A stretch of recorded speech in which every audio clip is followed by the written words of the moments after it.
that's a benefit. So I'm not sweating it too much. But It's going. so you about to get started. I thought so.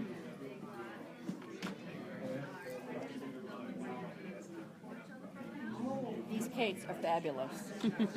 They must be from scratch. I'm just going I to thought you were assume they going, so I are. started. You walked up there like you were about to start. So. Now we're starting. Okay. We're going to get started. We're a few minutes late, and I want to be respectful of everyone's time.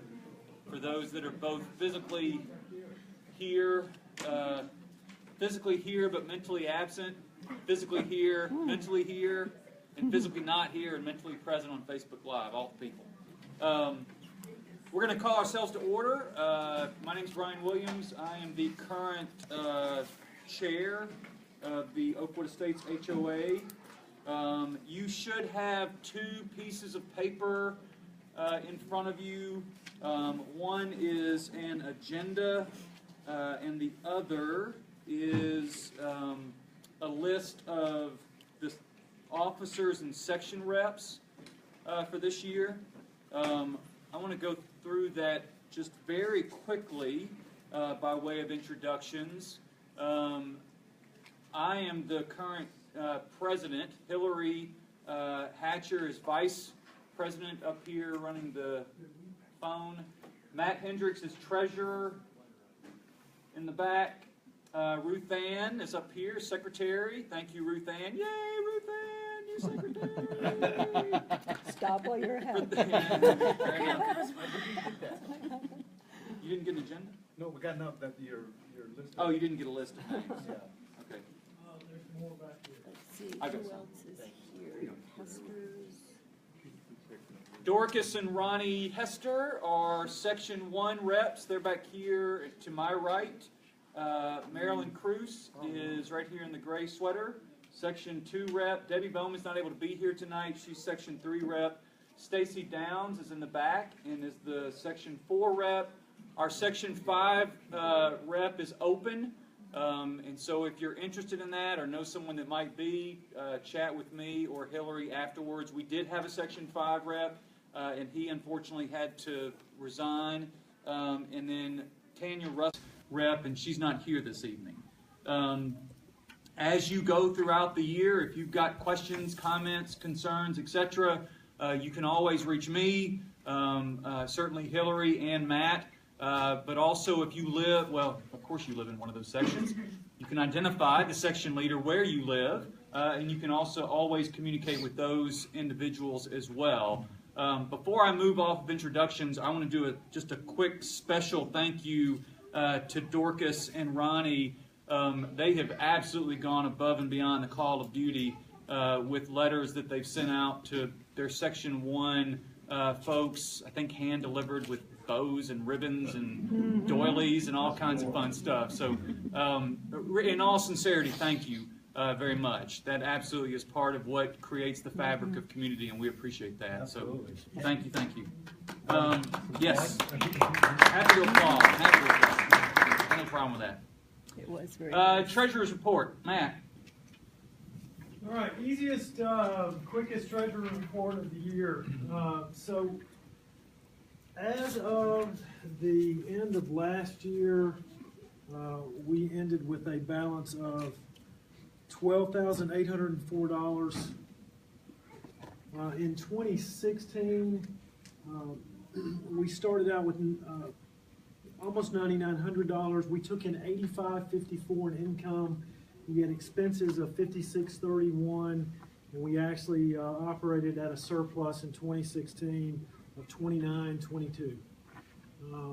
Our current expenses for the year so far have simply been electricity for the street lights, which is now combined on one bill.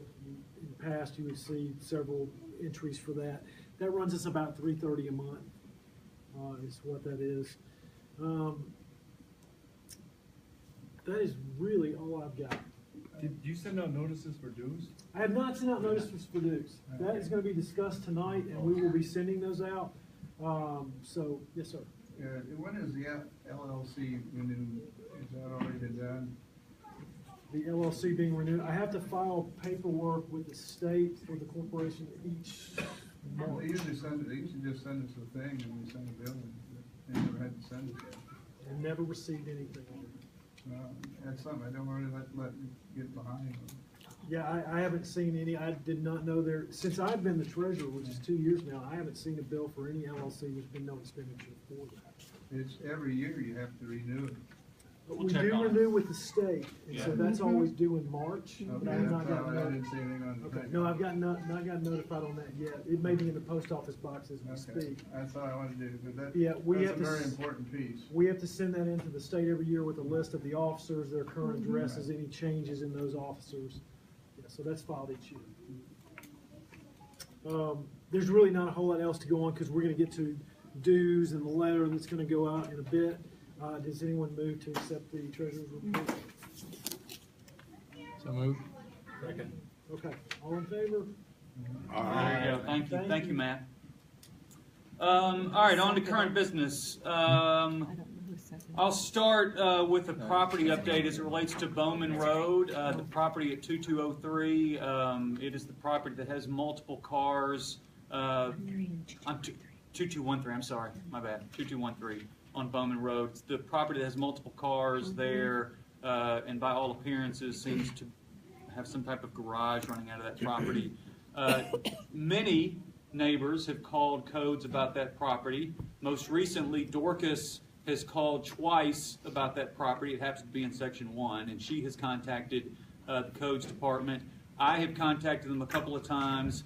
The most recent contact I had was on Monday. I spoke with the codes director's assistant, who I told I would be happy to provide photo and video evidence of what we're seeing, and any other documentation they required. The responses I got, I think similar to yours, Dorcas, seemed to, the response was, oh, we didn't even know that this was a problem. And we called multiple times. Dorcas called even today, she was telling me prior to the meeting, and got the same kind of response. They actually asked her if we had an HOA. I called on Monday and told them who I was and who I represented. It's on my calendar to call them every Monday, henceforth, until this is resolved or until we determine some better way to handle this. So they have an email address that you could have a paper trail? The codes department, I'm sure they do. We certainly can start a paper trail. Paper trail, yeah. Yeah, We got all the emails here, we've been reaching out to you. I think it's totally appropriate for us to put pressure on codes to handle this in some form or fashion. Yes, Gary? I would suggest, have you talked to our county commissioners? We have 2 of them.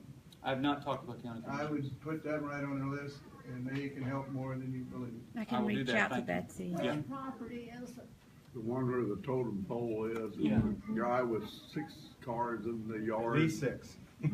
Yeah, I've been up there, and I'm like Brian, I've been up there and knocked on your door and talked to the people, it's like water rolls off a duck's back. Yeah, I mean, so from an HOA's perspective, we have provided them with a letter, we've sent an email, we've contacted them in other electronic forms. I have physically knocked on the door a couple of times. I know Hillary has visited with them, to absolutely no avail. We've now called codes multiple times with, I'd say, completely unsatisfactory service to this point. We will absolutely start an email chain, and thank you, Gary. We will contact the county commissioners and see how they can help us as well. If anyone else wants to call the codes department and or email the codes department, you absolutely can have at it. I think it is appropriate for us to put some pressure until we are given a response. Right now, we're not getting a response. And we need at least some response of resolution because X has happened, or now we are acting in some way, and we're not getting any response, and that's not okay. So that's how the HOA is handling this, and if you all as individual community members and private citizens want to also contact codes in some form or fashion, please feel free to do so. Would a knock on the door of the county mayor be of any avail? He's not gonna do that. I don't know. What? I will start with I don't think he's gonna do that. the He's commissioners. got better things to do than Yes. knock on people's doors. Could you provide everybody the number right now? No, I don't mean. I'll knock codes, on his the door. number for I codes. mean, he's not gonna knock on Call your that door. office, so they want to do something. That wasn't what he was trying to say. Yeah. When's it coming? Hold on 1 second. I got multiple people talking. So we will give the number to codes in just a few minutes. I think Dorcas is looking it up, and if Dorcas, if you don't have that, we can Google that in real time. Sorry, Oh, Robert. that's right. If that's in the Williamson County Department over there on, right off of Columbia area? I think so, yeah. Yeah, okay. Yeah. Any other I questions? heard there was a business at I'm that s- property, I'm sorry, I just a didn't. business at that property. We don't know that there is, and we don't. I just heard that. Appears. Yeah, we don't. It appears to be. We do not know that, but it certainly appears to be. Brian, I have the number, 615-790-5736. So the number for codes is 615-790-5736. Yes. What's the street number again for Bowman Road? 2213 Bowman Road. 2213 Bowman Road. Any other questions, thoughts? Okay, thank you for any and all help on that matter. The entrance erosion that we've talked about a couple times off of the Lewisburg Pike entrance, TDOT did come. I spoke with them also on Monday. They did come out on Tuesday and poked around a bit. I contacted them again. I tried to call the guy, my contact today, and I wasn't able to get with him before the meeting. But I know they came out and looked at it, and they said they would handle it in some form or fashion. So that is in progress, but we don't have a resolution yet. We do know that that is their issue. It is not a neighborhood issue, nor is it a city issue. It is a TDOT Williamson County issue, and they're going to handle it. And they came out and looked, and we'll keep you appraised of that as we move forward. And hopefully the next time we reference it, we can just reference the fact that something has been done about it. It's been fixed. But do be aware that that area is getting worse. With any kind of rain, it is eroding worse and worse. So if you take a hard right turn into the neighborhood and you cut that too sharp, you could end up with a tire in that where that's starting to erode. So just make sure you're aware of that. It eroded so poorly that one of the reflectors kind of was absorbed into that hole. Not literally, but kind of fell in. It's to the road now since TDOT probed on it. Yeah. So. Yeah. Any questions about that? Okay. As you all, I think most of you are aware, the HOA has several different communication platforms. I want to first just remind everyone of those. We have the website, the Oakwood Franklin website. We have a Facebook page, and we have the Nextdoor app, which many people are utilizing, and so thank you for that. If you're not familiar with those and want to get familiar with them, please ask me or Hillary or Matt or your section rep later, and we can give you that information. But those are all three great ways to stay in tune with what's happening in the neighborhood. Our contact information is there, et cetera, et cetera. And so it's a great way to communicate, and for the most part, we are using that in some really healthy ways. The one other thing I do want to say about those communication platforms is that if we monitor them, the HOA monitors those, and if there are comments that are made that get negative or too personal in nature, then we will delete them or handle that in some other way, which may include calling you out in a public setting if you choose to be negative with someone in a private setting. Electronically, or a public setting electronically. I don't have any problem calling people out in this public setting. My rule of thumb is if you're not willing to say it to the person, if you can't go and have a conversation with the person, then typing it in Nextdoor, on the website, in Facebook, etc. isn't appropriate. And if you aren't able to have a communication with that individual, or the relationship is eroded to the point that you're not able to have that conversation, come see me and I'll have that conversation. But utilizing those platforms as a way to be negative or personally attacking isn't appropriate, and we're not going to be okay with that. Period. Questions? Super. Good. Thank you to the 99.9999% of you that are super positive and are using those in all the appropriate ways. Unfortunately, one bite off of one bad apple can make the whole daggone thing stink, and that has occurred, and so here we are having to say something, but hopefully that's the last time we have to say it. Calendar of HOA activities for the year. These will ultimately be out, or already are, I haven't checked, on the various communication platforms, but for those that want to write them down now, there are several activities that the HOA will be involved in throughout the year. We have the yard sales that occur in May and October. This year the yard sales will be May 5th and 6th, and October 6th and 7th. They're always the first Friday and Saturday of May and October.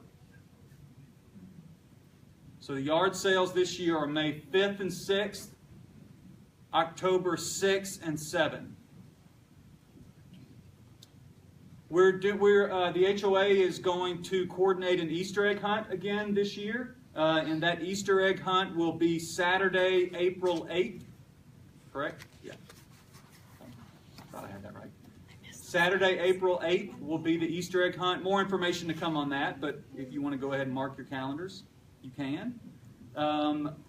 Halloween, we're planning to do Halloween either hayride or some other event.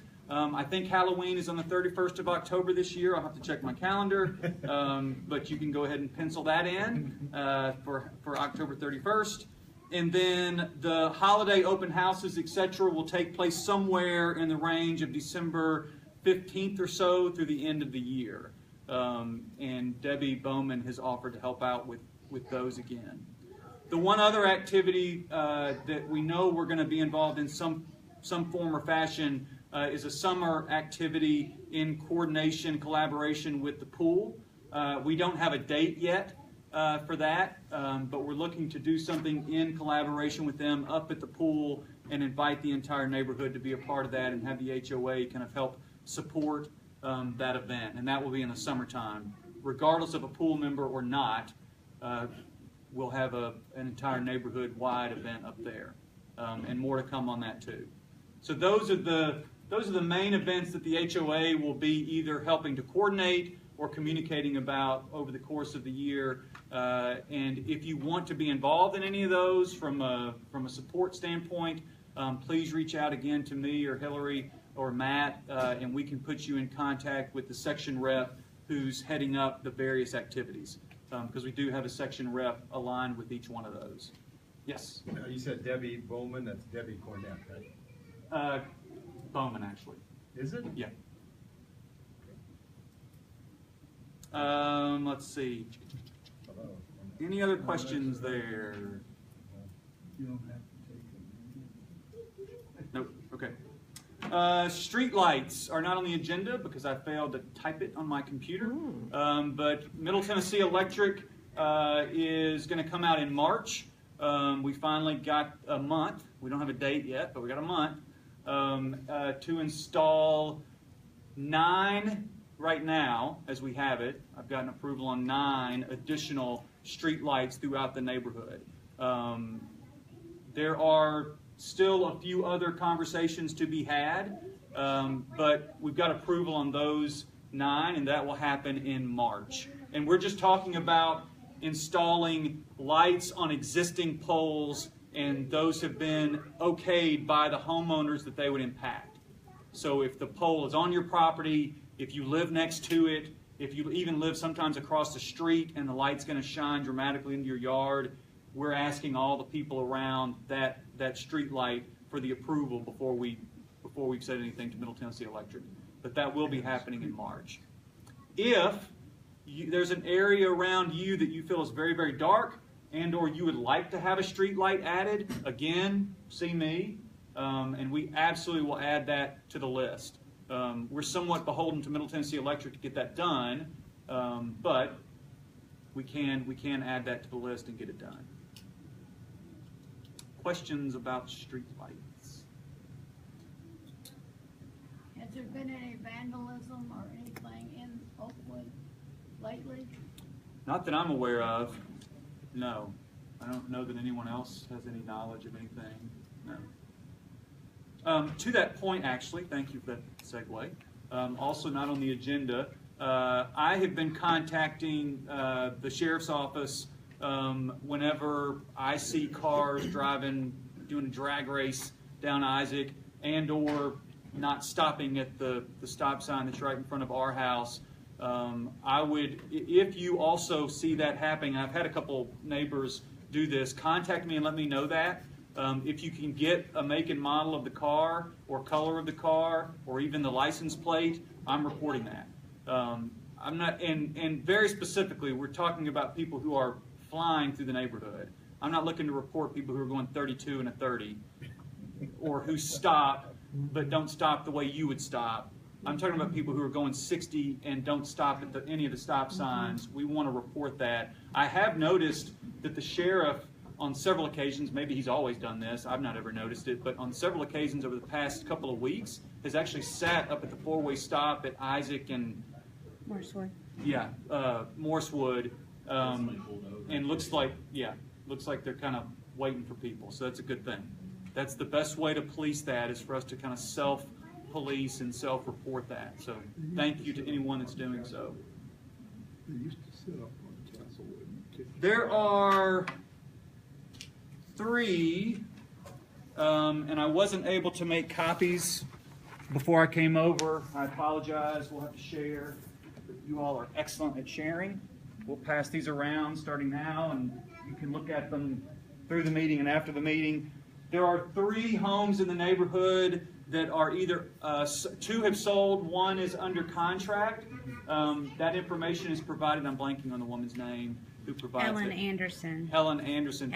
Ellen. Anderson provides She's that on to us. exactly. And so thank you to her. But just that's an FYI in terms of the houses that have sold and or are under contract.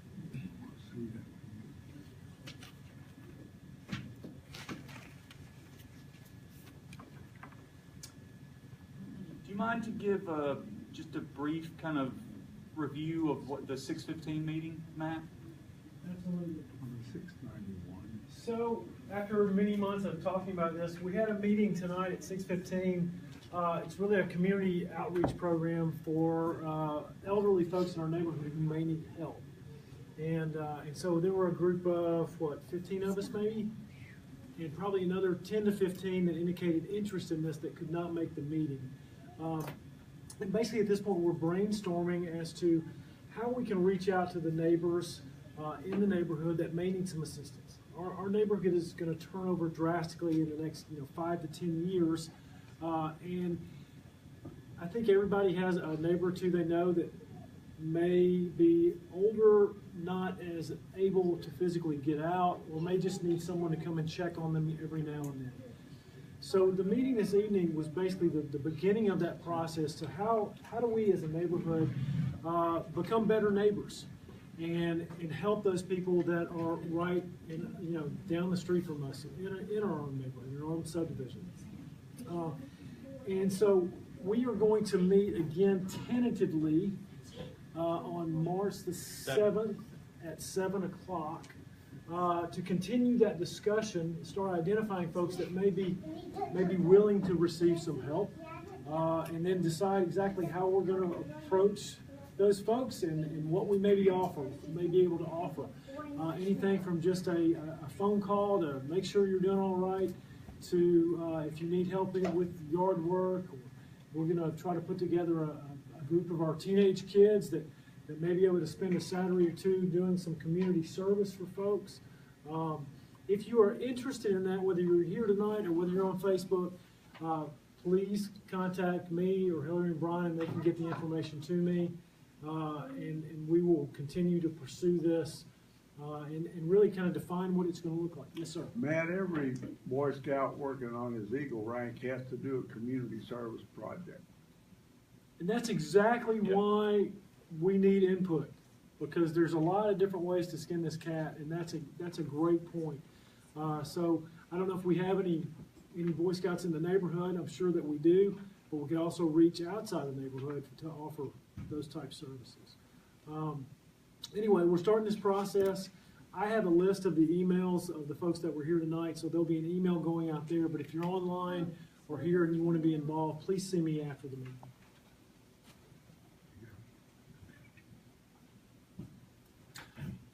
I wasn't able to be here right at 6:15 either, but just as I guess just a few other comments about that. It was unbelievably encouraging to pull up at whenever I pulled up and to see as many cars and then to see as many people in here having this conversation. It genuinely warms my heart to see that it does, and that is absolutely what neighborhood and community is about. It's about our willingness to reach out and help our fellow neighbor that may be in need. And so thank you to those that were here, and thank you to those that will help out in the future. I think it is, in terms of the HOA's involvement formally in this, I mentioned right at the tail of the meeting that we might even be able to make up some T-shirts that just kind of indicate who we are very plainly to people when we approach their door, etc. And so we want to be as thoughtful about this as we possibly can be, and also as respectful with people when we're helping them as we can be. But it's a huge step in a right direction in terms of how we interface with our neighbors that may be in need. And so thank you for that. And thanks, Matt, for helping to get that going. Appreciate that. Let's see, anything else on that? All right. HOA membership and dues for 2017. I think most people know that the Oakwood Estates HOA is a voluntary homeowners association, and that our dues, which are $40, have been such for a while. I don't know what the exact date is, but it's been a long time that they've been $40. I think previous to that, they were maybe 30 or something 35. to that effect, 35.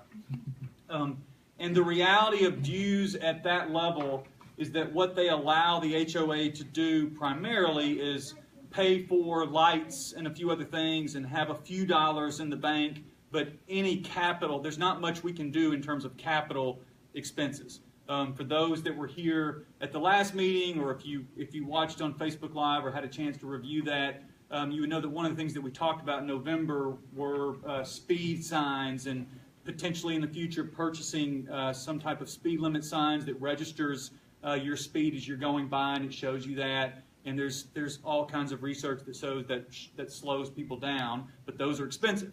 And the HOA doesn't have the kind of capital necessary to make those kinds of purchases. That's one example. Another example is that eventually, maybe not today, but eventually, that brick wall along Lewisburg will become an issue and will have to be addressed, and we don't have the capital in place to handle that. And keep going. Any other future projects that either we will have to do or are interested in, we're going to be limited because of the dues that we bring in. And so we discussed that at our first officers and section rep meeting that we had, and where we landed is with this, what we are proposing as a result of that information is to grandfather all existing homeowners in at $40. So if you currently live here, which all of you do, you can keep paying $40 or more. Yay, right, or more. But $40 is the minimum to be a member, and we're not going to change that. You can pay $40. What we would propose is to vote to increase dues for new people moving into the neighborhood, and from henceforth up to $150. So, grandfathering everybody in. So if you only want to pay 40, you can pay 40, I guess forever, or at least for the next 5 years until the covenants are revisited. And for new homeowners, we would raise that to 150. At the rate that houses turn over in this neighborhood, it's going to take a little while for that revenue to increase. I mean, the HOA is not going to see an overnight increase in revenue by going from, because of the way we would grandfather everybody in. You know, if you have 8 or 9 or 10 houses sold every year, even 15 every year, it's still going to take some real time for that to catch up. What it does, however, is it establishes a new normal for people moving into the neighborhood and a new expectation. It establishes a new revenue stream for the HOA long into the future. And it starts to get us ready for a 2022 conversation when the covenants lapse. And we have to completely redo those covenants. Those revenues, and again, it's hard to estimate exactly what would be brought in because it's just so slow. Houses don't turn over that quickly in this neighborhood, even though there are some selling. It's not constant, so it's going to take some time to generate that revenue. But in theory, over the next 5 years, that would allow the HOA to start to not only grow its reserve, but use that reserve for some capital projects, whatever they may be. Whether it's that brick wall, whether it's speed limit signs, whether it's something we would do in partnership with the pool, whatever it might be. I don't know. Dream your own dream. But it would certainly allow the HOA to do that. And today, we are extremely limited in terms of what we are able to do. And look, we don't do much right now because of that. But in terms of future projects, we're very limited with that. So the proposal again, to say it for the third time, is to grandfather all existing homeowners in at $40 at the minimum. And you're correct. We have said that you can pay more. We've asked for that. We appreciate it for those that do, and people have, and so thank you for that. The average payment for membership has increased dramatically, and so thank you to everyone that has been doing that, and that's been very helpful. But we would be grandfathering everybody in at 40, and then if this were to pass, new homeowners would pay $150 annually. We can't change the fact that it's a voluntary HOA right now. And so if someone chose to move into the neighborhood and not be a part of the homeowners association, they can do that. We can't force them to be a part of the HOA. So even at 150, someone could say, nah, I'm not going to be a part of the HOA. So there's limited control that the HOA has over revenue, even if we increase the amount. I'm going to stop and start to field questions, comments, etc. from folks. How did you get to the $150 mark? What? I have a dartboard. I stood back.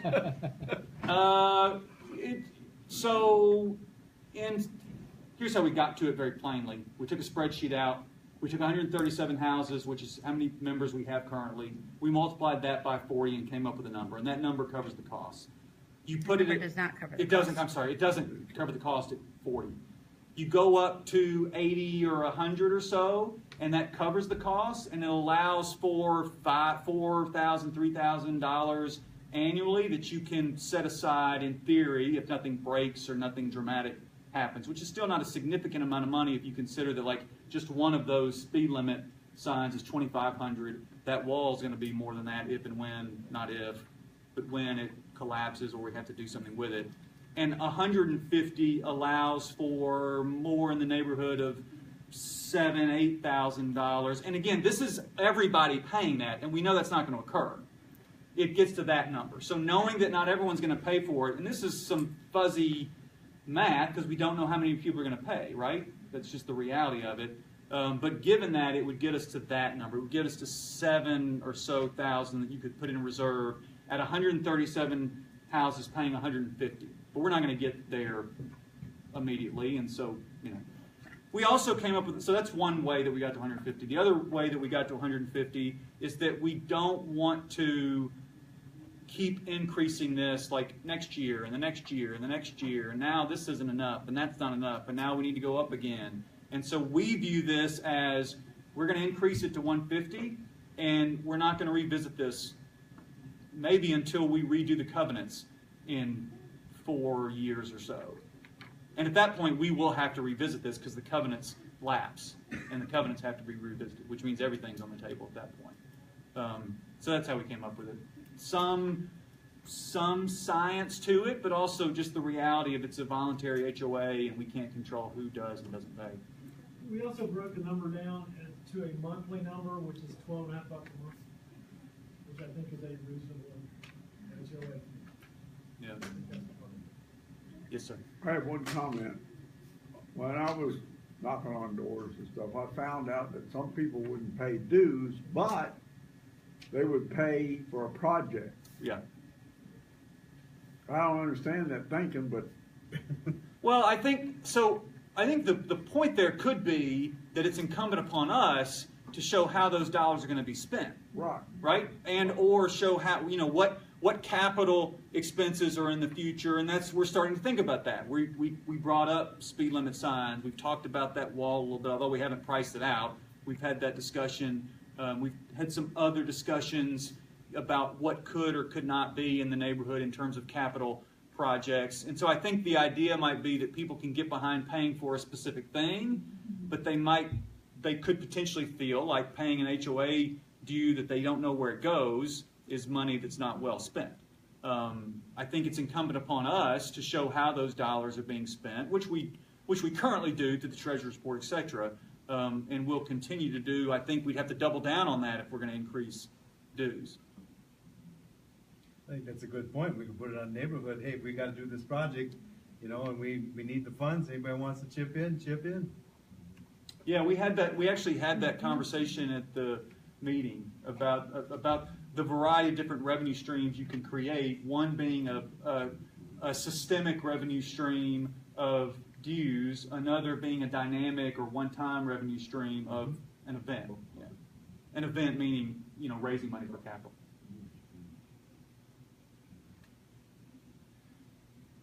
Other questions or comments or That was well thought out. anything else? So the way that we have to move forward on this is, in order to change the dues, the entire HOA membership has to have the opportunity to vote. And in order to get approval, we have to have 75% say yay, vote yes to this. And so the plan is to discuss this here, to give people a chance to read about it, watch it on Facebook, etc. We will disseminate this information electronically to people and hard copy to people, which is to Matt's point earlier about that's why dues letter haven't gone out. So we'll have a hard copy and electronic dissemination of this information, and then we will hold an electronic vote. I'm sorry, thank you, Hillary. An electronic and a hard copy vote for those that don't have access to internet or would prefer to vote hard copy. So the plan is to vote not at the next HOA meeting, but between now and then, once we disseminate this information. And then the dues letters will go right out Right. behind that. Dues letters will then follow behind that vote. Questions about that process or concerns or? What would be the new date that the 150 would be effective as of this year? Yeah, so When dues are due, they would have what date would establish? Legally, I think the way we would establish that is it would be for the 2017 year, and we would be grandfathering in all homeowners beginning on whatever date we disseminate. So let's say we got this out on February, let's say it was tomorrow. It's not going to be, but let's say it's tomorrow. Then the grandfather date would be Friday, February 17th, 2017. If you purchase a home on Saturday, the 18th of 2017, then now you're in this new, does that make sense? But it's for the bylaws will be dated as such. Right. Whenever the vote, if the vote is in approval, the bylaws will be dated for it. Right. But for the 2017 year, but in terms of grandfathering in, we would grandfather in from that date, from the date of approval, assuming it gets approved. I do have a question on the numbers. You say 137 homes belong? Currently, yeah. Are those the only homes that will vote, or do we have to do this to the whole group? Those are it's just the HOA members. Okay, great. Yeah. Okay. Because it's not a covenants issue. Okay. Yeah. Other questions? They Yeah, let me ask one thing.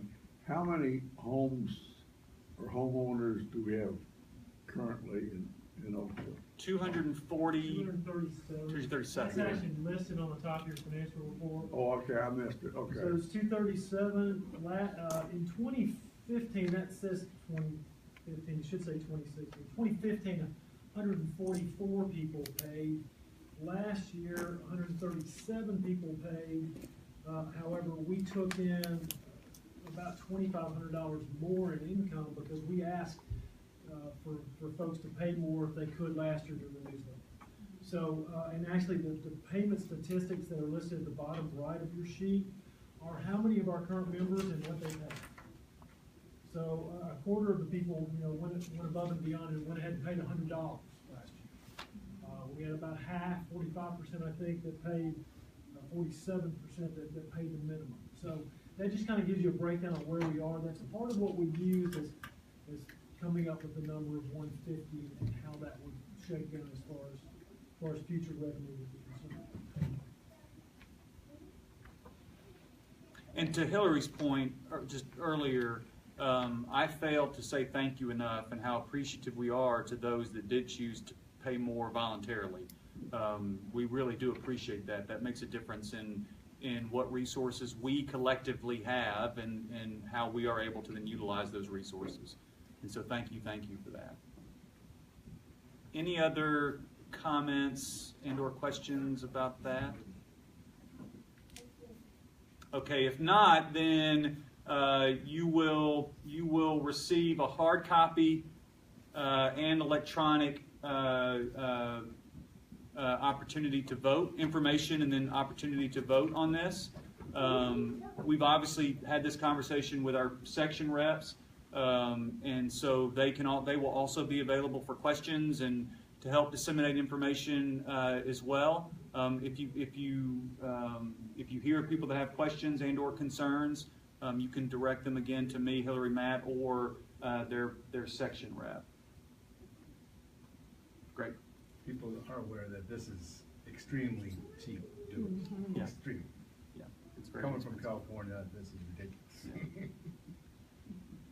Any new business? New business from folks? Yeah, Gary. I'll make a motion, and we didn't do it the last meeting, we used to do it all the time in the past, make a $50 donation to the church for the use of the building. Yep. So, thank you. Gary just made a motion for the HOA to donate $50, to give $50 to the church for the use of the building. Thank you for that, Gary. Do I have a second? You can't say use of the building, just a donation. Donation, thank you. Okay. Second, all in favor say aye. Aye. Those opposed, thank you, Gary. Good. Any other new business? Super. Thank you all for being here. Yes, whoop, hold on, hold the phone. I almost got us out. I'm trying to get you out.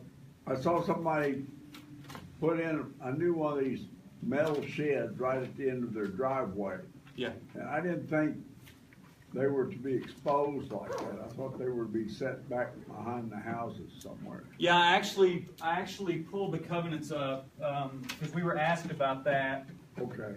And I pulled the covenants up, and the way the covenants read, the way that is positioned, it is allowed. It is sitting in a place where it's allowed according to the covenants. The covenants read that a structure has to be 10 feet from the rear, 10 feet from the side yard, and it has to generally match the whatever the language is, Color of the home. Of the home. Well, it didn't generally match, but Yeah. Yeah. you know what I'm saying? Okay. Anything else? Yes.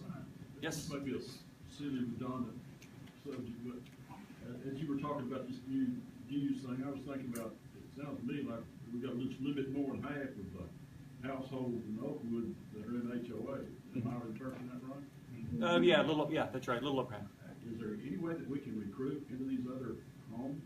In other words, what could we do to encourage a higher membership? I think, I don't want to pass that, I'm not going to pass that buck. I will say that I think part of the response is to ask all of us what we can do, and I mean that literally, I don't mean that in a smart aleck way, in terms of what we have done and my opinion of that, I think we continue to do this. We continue to communicate. We continue to show opportunities where the HOA is creating activities in the neighborhood and creating community. I think to the point about how the money's being spent, it's incumbent upon us to show what capital projects or what's out there that we're going to do as a neighborhood that we would pay for in this way, that the HOA is a part of, and without the HOA it wouldn't happen, things of that nature. The fact that we're communicating about, reporting to the sheriff's office and those kinds of things are all part of having this HOA. It helps us to advocate on behalf of the neighborhood, and without an HOA, it's very difficult to advocate on behalf of the neighborhood. And so I think that's the bulk of what we're dealing of, in terms of what we can do. This is just my observation from what I've seen over the past 2.5 years of being in this role. I would say that the majority of those that are now not members, that choose not to be members, either are philosophically opposed, and I know that's kind of a crazy word to use with a voluntary HOA, but have some philosophical opposition to HOAs in general. They've had some bad experience with an HOA in the past and not going to be a part of it, or financially or otherwise are not in a position to make that a priority, even at $40. And call that what you will, but even at $40, there are those that just think or really don't have the resources to put it towards that. I don't know that the majority of those are folks that don't know about the HOA. I think that we're communicating enough now that certainly new homeowners know about the HOA, and I would think the vast majority of homeowners in this neighborhood that have been here for a while know that there is an HOA and have to have some sense of our collective activity.